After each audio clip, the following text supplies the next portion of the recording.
Friends, ఇప్పుడు మనం బెండకాయ ఫ్రై ఎలా చేసేద్దామో చూసేద్దాము. ముందుగా ఫస్ట్ ఆయిల్ వేసుకోవాలి.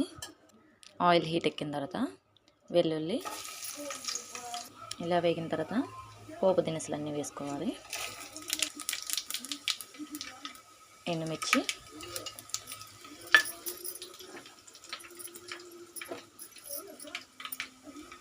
కరివేపాకు, ఇప్పుడు ముందుగానే కట్ చేసి పెట్టుకున్న బెండకాయ ముక్కలు వేసుకోవాలి.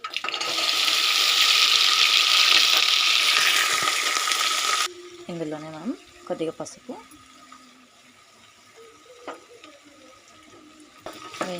బాగా వేయించుకోవాలి. ఇలా వేపుడు దగ్గరికి వచ్చిన తర్వాత హాఫ్ టీ స్పూన్ కారం వేసుకోవాలి.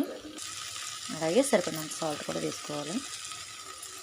వేసుకొని మొత్తాన్ని శుభ్రం కలుపుకోవాలి. దీన్ని మొత్తాన్ని ఇలాగ మొత్తం కలుపుకొని మూత పెట్టేసుకొని ఒక 5 minutes తర్వాత అంతే, మనకి ఎంతో టేస్టీ అండ్ ఈజీ బెండకాయ ఫ్రై రెడీ అయిపోయింది.